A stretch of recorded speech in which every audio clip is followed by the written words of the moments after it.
Oh, mercy, mercy me. Things ain't what they used to be, no, no. Where did all the blue skies go? Poison is the wind that blows from the north and south and east. Oh, mercy, mercy me. Oh, things ain't what they used to be, no. Oil wasted on the oceans and above our seas, fish full of mercury. Ooh, mercy, mercy me. Oh, things ain't what they used to be, no. Radiation underground and in the sky. Animals and birds who live nearby are dying. Oh, mercy, mercy me. Things ain't what they used to be. What about this overcrowded land? How much more abuse for man can we stand?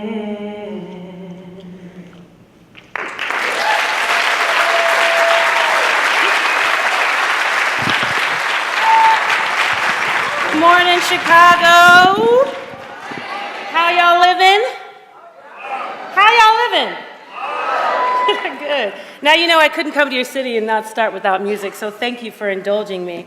Thank you, Ingenuity, Paul, and Nicole for welcoming me to be here today, and Chicago Public Schools. It's such an honor to be here, and to all of the incredible teachers, teaching artists, arts administrators, family members, parents, young people who are here today, thank you as well.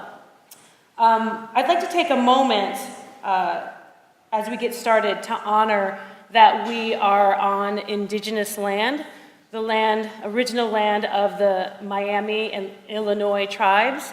And I'd also like to take a moment to honor that Chicago was a stop on the Underground Railroad, right? Anyone ever heard of Ton's Farm? Yeah? So we have a rich legacy here in this community, a deep legacy that's rooted in our ancestors. And I think it's important that we take a moment of silence to honor that. So please join me.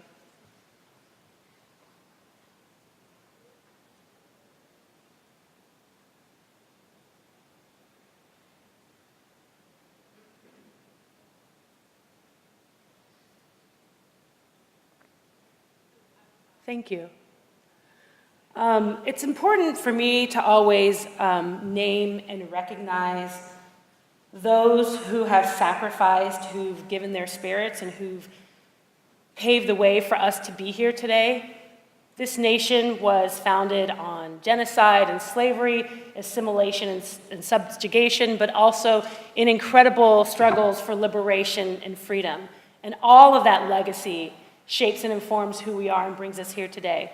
So as you enter into these next 2 days of learning and community building and relationship building with one another, think about somebody from your ancestry. This could be blood family, this could be chosen family, this could be somebody like James Baldwin who inspires you, someone who is an artist, someone who you think about, who guides your steps in the work that you do.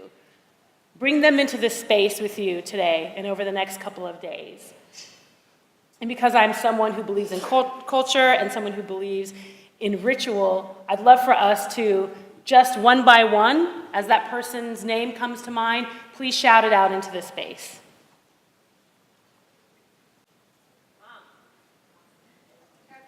Yes.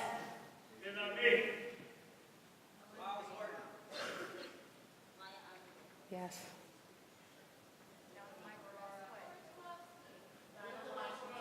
Yes.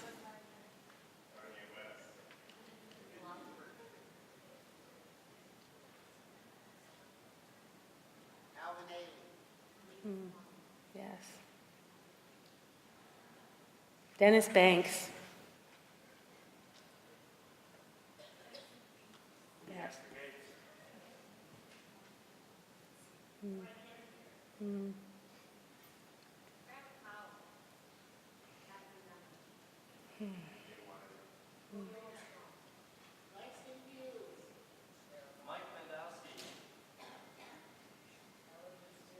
Yes.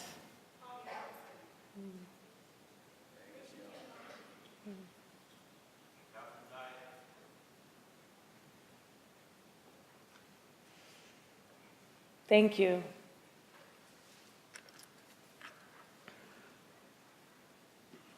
Here's the clicker. All right, let's get into it. All right, so who grew up with the music of Marvin Gaye? Anybody recognize the song I was singing? You better have. So in my house, music was fundamental. The music of Roberta Flack, Earth, Wind and Fire, Marvin Gaye, Stevie Wonder, Carole King, all of these artists that you see up here, Sly and the Family Stone, and more. Raise your hand if any of these albums graced your home as a young person. Yes, I'm with my generation. Anybody 42 or close to that? Okay.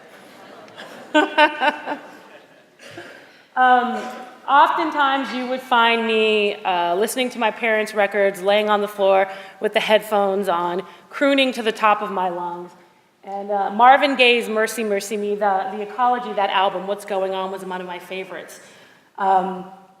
It's interesting to me to think about that song today, Mercy, Mercy Me, things ain't what they used to be. It's sort of prophetic, right? It's this mourning of a lost ecology, of environmental disaster by human hands, right? This is being told back in the early 1970s. And I feel that it's an example of one of the many call to actions that calls upon each and every one of us to engage our creativity, our sense of justice, and our work with young people to do something different about.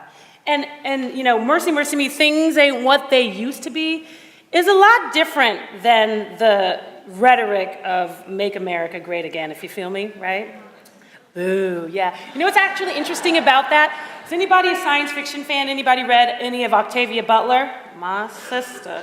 So Octavia Butler wrote in the book Parable of a Sower. Write that down if you have never read that book before. Octavia Butler, Parable of a Sower. She talks about, this is dystopian science fiction written by a black woman, right? She talks about a new world leader, a zealot, who would become popular utilizing the phrase, make America great again. Which is fascinating, because this book was written 20, 30, maybe 30 years ago. But we know that that kind of notion is a revisionist history that dismisses and diminishes the real lived experiences of racism, xenophobia, and oppression in this country.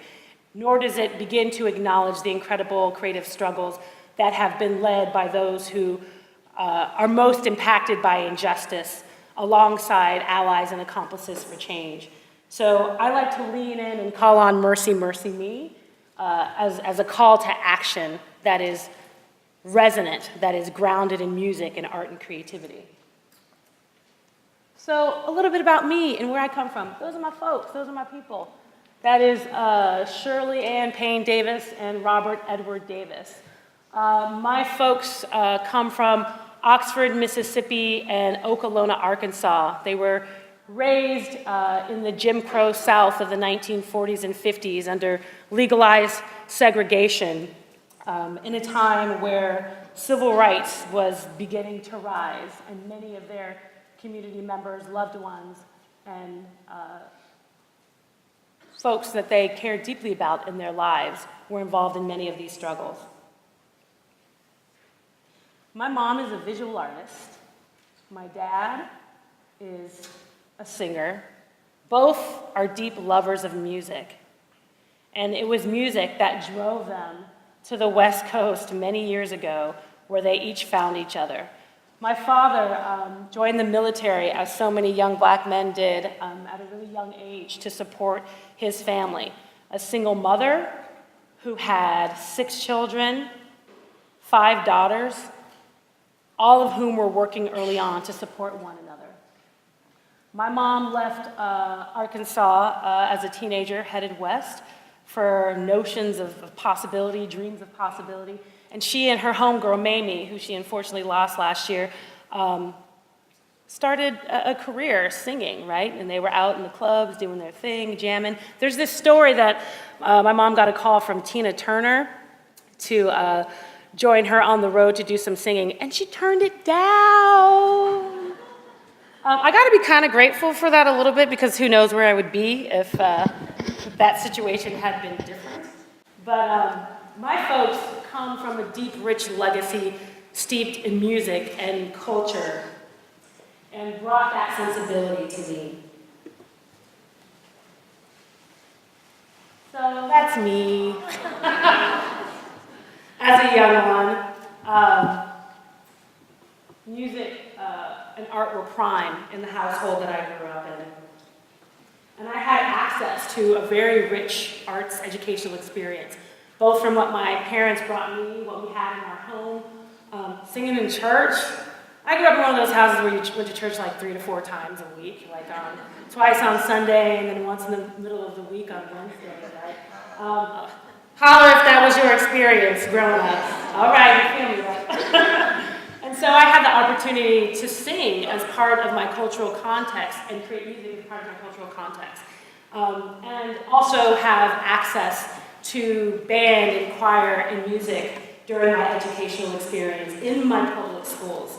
Growing up a military kid, we moved all over. So from California to Rhode Island to Florida to Japan and international schools to Washington, D.C., I had consistent access to arts education, visual arts, music, sometimes dance, sometimes theater, right? But it was consistent. I had certified arts teachers, artists and teaching artists who were part of this experience within my community. And who I am today is really grounded in that upbringing. The exposure to rich cultural traditions, artistic traditions, and access to creative arts learning, and a lineage steeped in music. And also activism and struggles for justice against racism. So my grandmother, my paternal grandmother, who I'm named after, she had a beautiful name, Lara Gertrude Lockhart Davis. I have to drop in on the Lockhart because I love the sound of that. She played the organ and sang in church, but she was an unusual activist, right? She stormed the school board, demanding transportation for her children and the children in her community, who had to walk many miles to school every day, unlike their white peers. A woman with an eighth grade education, who never graduated from school, who was a single parent, who was poor, who was sharecropping, who worked her butt off day in and day out, right? She believed in family, she believed in community. And she demanded what was right for her young people and the young people in her neighborhood. And I'd like to think that sort of, that legacy, that DNA, that history sits inside me, right? And guides my steps as I do the work that I do as an arts administrator and as an artist. So each of us has a story, a relationship to art, to culture, and a reason for why we do what we do. If you're comfortable, I'd ask you now to take a moment to close your eyes. Take a deep breath. Hold it in. Exhale. And take a moment to reflect on your story as it pertains to any one of these things, who you are and where you come from, your relationship to art, to culture, and the reason for why you do what you do. What's the first thing that comes to mind? Hold it. Locate where you feel it in your body. Imagine it as a color. Think of it in words. Let those words begin to emerge and take form. Take another deep breath. And open your eyes. My story is like a flickering light. My story is like a crowded theater. My story is like the darkness inside. What I'd like for you to do now, because I'm a teaching artist as well, or I've been a teaching artist in the past, so this isn't just going to be didactic and transactional. Y'all are going to do some activities, you're going to do some work. So what I'd like you to do now, when I say go, is turn to your neighbor, to the friend or the stranger sitting next to you, and respond to the following prompt. My story is like, right? This is a metaphor of activities. And all you have to do is respond with 2 words, a noun and a descriptive word, right? My story is like the flickering light, or my story is like the bright light. My story is like the crowded room. If you can't think of anything to say, I want you to say, I'm amazing. Can we say that together now? Let's just practice it. I'm amazing.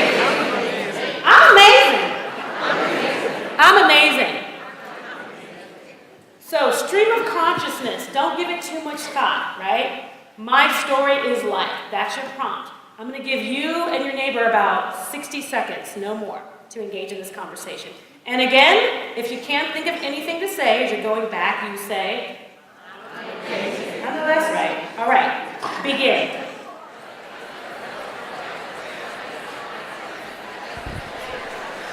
Go. Go.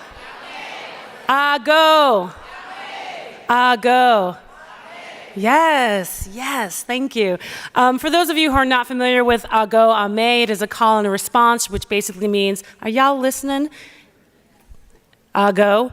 Ame is, yeah, I'm listening, I hear you. So thank you for that response. So how did that go? Did anybody, raise your hand if you said, I'm amazing at least once. Keep it in the air if you said it more than once. I know that's right. Did anybody get, extra creative with their metaphor? Like, my story is like the crisp chill of fall. Something a little more expansive? Yeah? Thank you for taking the time to do that. I think it's critical. I think we all know how critical it is as practitioners, as people just working collaboratively and building relationships, to be grounded in our stories, because we all have a story, right? The notion of counter narratives was brought up, which I'm really grateful for, from Chief McDade.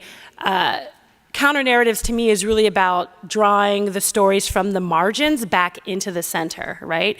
And so if we're not explicit about our stories and knowing who we are and where we come from and being a reflective practice about that, then we can lead with ways that are implicit, right? That are rooted in biases or triggers or things that we haven't resolved, right? And so being in a practice of articulating our stories and grounding ourselves in our stories is about being able to show up authentically and about creating spaces for young people in our communities to be able to show up authentically.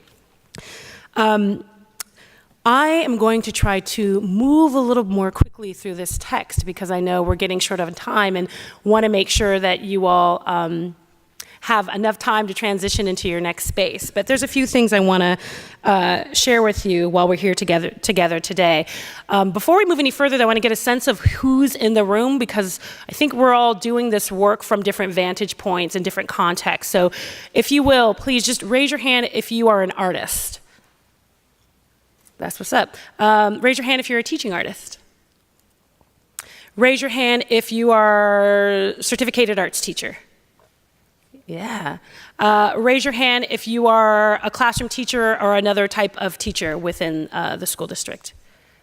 Right on. Raise your hand if you're a program manager, like in a nonprofit or a cultural institution or community-based organization. Raise your hand if you work for municipality, local arts agency. Raise your hand if you're a parent or family member. Excellent. Of a young person in Chicago Public Schools. Great. Any students? I think there's some students out in the front. Anybody that I missed? Great, thank you. So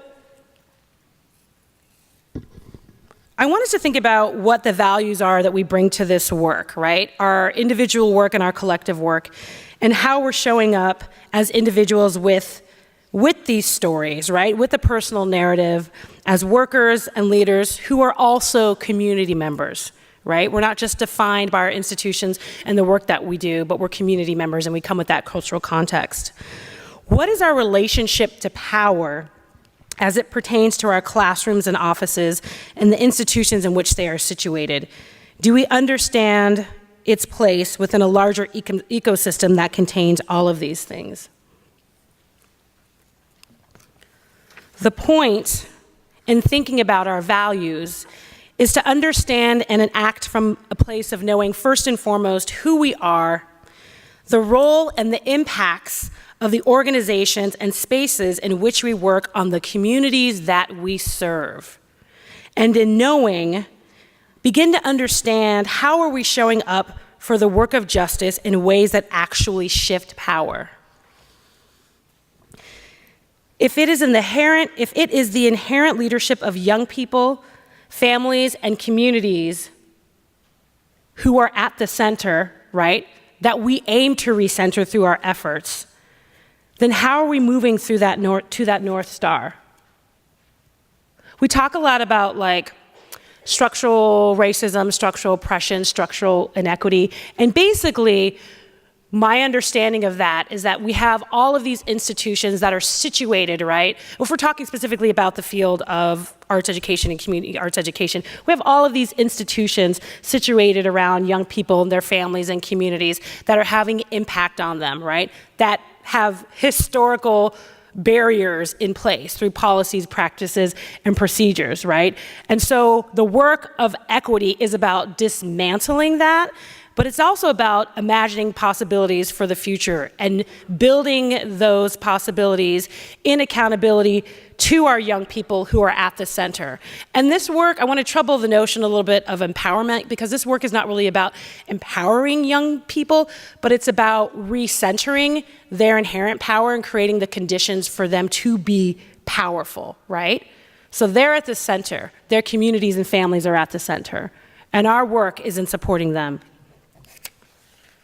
So currently for me, as an arts administrator, that means that the work that I do is situated within education, arts and culture, and social justice. And I currently work for a local arts agency within city government to collaboratively implement a citywide arts education initiative known as the Creative Advantage. And Seattle is a city that is facing rampant racial, economic, and cultural displacement. It's a city where families and individuals are experiencing unprecedented rates of homelessness, where our schools are underfunded, and young people are dealing with segregation, criminalization, and oppression.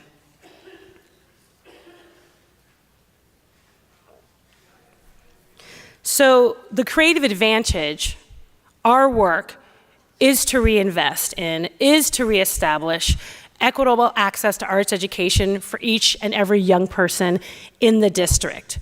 And it's realized through a partnership between the city, the school district, Seattle Foundation, many, many, many community arts partners and teaching artists working around a shared agenda for change, right? So none of these things are new. This is an opportunity for folks to come together to think critically about how we support young people in ways that cultivate creative skills and creative and artistic habits, right? 21st century skills, right? We all talk about that in public education like it didn't exist until the 21st century. But it's the work that all of you have been doing since time immemorial. It's also about cultivating the kind of learning that is comprehensive and sequential, that is cultural and responsive and integrated and makes connections between arts and careers. So during the research phase for the Creative Advantage, which is our citywide arts plan, we learned that access to arts education is predictable by race, family income, and home language, which is not unique to Seattle. It's unfortunately part of the public narrative when it comes to education in the United States, which means that this work is fundamentally about race and social justice. activity number 2. So I want to pause for a moment so that we can think about what brings us to this work. I started this whole conversation talking about values, and I want us to consider for a moment what we value in our work as practitioners and administrators. This is not a comprehensive list of values. It might not be what comes to mind for you immediately when you consider what you value about the work that you do or about arts education or community arts education. But for the sake of this activity, I want you to consider these things. Take about 30 seconds to rank for yourself, right? If you consider the things that you value in the arts, in arts education specifically, in the work that you do, collaboration, racial equity and social justice, community building, skill development, creativity, authenticity, what order would you rank these in for yourself? Feel free to write it down. Ready, set, go. This is the first thing that comes to mind for you, because I'm only going to give you like 20 seconds to do it. Okay, now I want you to turn to your neighbor. I'm going to give you 1 minute to reflect on any one of these questions. What were your top values and why? How do these values show up in your work? Or how are these values contrary to how your organization is actually functioning? Right? Any one of these questions. And this is something that you can take with you during the rest of the day, but for now we're going to do a really, really quick reflection. Turn to your other neighbor and reflect. I'm going to give you 1 minute. I go. I go. I go. I go. I go. Now I realize that's way too short of time to be reflecting on and thinking about your values. So I encourage you to take this into your day, but I think about this a lot, right? Like, what is it that we value as folks with the context and a history and a narrative and a relationship to our community and a relationship to our young people? How does that show up in our work? How is that challenged by our work? And how are we oftentimes working against the grain of our own institutions, systems, and bureaucracies to lead with those values and create space for our young people to be leading with those values? So earlier, I talked a little bit about how the work of the Creative Advantage is rooted in racial and social justice, like that's one of its core values. And our efforts to promote real social change through partnerships like the Creative Advantage, collective impact partnerships, can actually reinforce historic inequities, right? When we think a lot about the ways in which collective impact models can come together, bureaucracy, school districts, city government, large-scale cultural institutions can come together, set an important agenda, right? Get resources from federal government, like the NEA, to then do work in the communities. If we are not authentically in partnership with the community, if the community isn't driving this, if it is not centering the voices of our young people, then we might be doing harm within our communities. We might be really behaving in ways that are just reinforcing the status quo. So this isn't just about like, how do we do, what it is that we're doing, but it's how do we do what we do and how can we do it differently? Voulet is a really great writer, and do folks know Nonprofit as F, the website? It used to be nonprofit with balls, like juggling a lot of balls when you work in a nonprofit. But he writes a lot about equity in organizations and institutions as an executive director, working with primarily communities of color. So we have to be in a process like where we're interrogating the work that we do. I work for a collective impact agenda, and it is not necessarily a bad approach, but it is one that has to be in relationship and responsive at all times and iteratively to community so that we're not leading with the types of unintended consequences that maintain and keep oppression in place. So we got to be interrogating this work. I think I just put this slide here because I really like it. I'm trying to remember why it's here. It's here because this work, I know why it's here. So One of my colleagues recently said to me, are we just trying to make the conditions better on the plantation, or are we actually trying to make real change, right? So if the North Star, our vision for social change, is really about liberation, this world that has yet to be, then how can we develop strategies and partnerships that are grounded in that vision, right? We're not just trying to tweak things in the way that we've done them before, right? We need to be implicated in the work of justice. And how do we do that? Through, first and foremost, resistance, edified by the work of our young people. This is Seattle Public School students, Garfield High School students, on a nationwide walkout after the election last year, right? To voice their perspectives, the things that they care about, the things that they want to see in terms of change in the world. They are bringing spirit, hope, possibility, and passion, and a sense of abundance through creativity and collective action.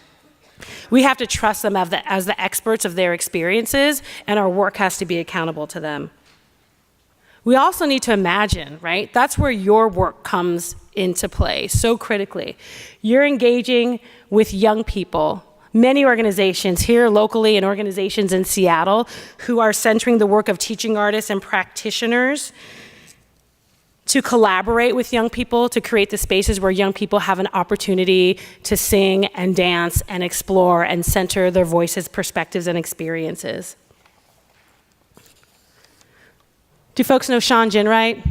Radical Justice, Healing Work. This brother's dope. He's out of Oakland. Look him up if you don't know him. But he talks about this tension around the need to fight inequity and dismantle oppressive systems, but we can't just stay there. We need to dream and imagine possibilities so we know what is on the other side of justice. But if we skip the dismantling part, right, we're just being sort of post-racial and we're not dealing with the very real harms that are happening to people. So this work is iterative, but the dreaming that you all do through arts and through arts education is so fundamentally critical. Before I step off the stage, I want to just share a couple of tools and resources with you that I would encourage you to spend more time with if you have a chance. So I used to be the program director for Arts Corps in Seattle, and this was a tool that we developed with our teaching artists as part of our organizational development to unpack the way that racism was playing out in our classrooms, in our partner schools, within our very own organization, right? And that never goes away, but we were in the practice of making the invisible visible and doing the kind of work to address injustice. And so we developed this social justice framework, a metaphor for classroom teaching, which I try to draw from often in my work, especially when it comes to this piece around your story. And so look in the mirror. This is about self-knowledge and the personal work, knowing who you are, understanding your relationship to power and what your triggers are. Walking in the door, whether you're working in a classroom or a community-based organization or a school, understanding its history on the community, understanding the demographics and the cultures that are in the space, but not making assumptions about those communities when you walk into the space. Connecting with students, building it together. How do you address and engage in community building and conflict? So much of like white supremacy culture reigns supreme that we don't even know how to engage in conflict with one another, right? Fear of open conflict is a thing, but we need to be able to have healthy arguments, those tough dialogues where we can tease things apart to get to some sort of truth in order to move to some sort of transformation together. And then leaving the room, right? How are we actually assessing transformation? How do we evaluate the efficacy of what we're doing through a social justice lens?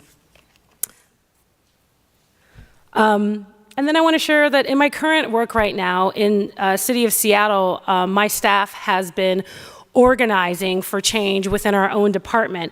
With the murder of Charlena Lyles, 30-year-old black woman, mother of 4, and Tommy Lee, 20-year-old high school student who was just about to graduate. The violence is real in our communities, and our organization has a racial equity statement, but hasn't had the ability to respond in ways that are authentic to our communities. And so we have been coming together as staff to organize through popular education, through consciousness raising, through art and creativity, to have the conversations and push for change, right? So that work starts at home. It starts with your colleagues. It starts in your classrooms.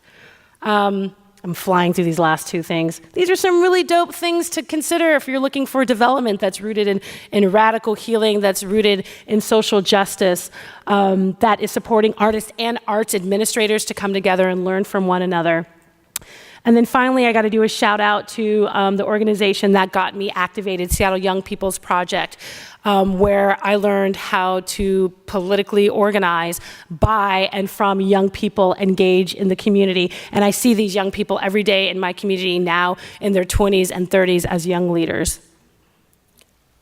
And lastly, I'll say, when we dare to be powerful, to use our strength in the service of our vision, it becomes less and less important whether we are afraid. So I encourage you to be grounded in your stories, in your values, in your relationships with one another, and think about the ways that justice can flow at every levels of the work that you do, right? In your classrooms, in your schools, in the district, in your organizations, and in your collaborations. I want to thank you so much for having me here today to help get you a little bit hyped. I feel like I was the hype man to sort of like get you thinking about some of these fundamental things before you go into your day. And I'll be here over the next couple days, so tap me on the shoulder and would love to engage in conversation with you. Thank you very much.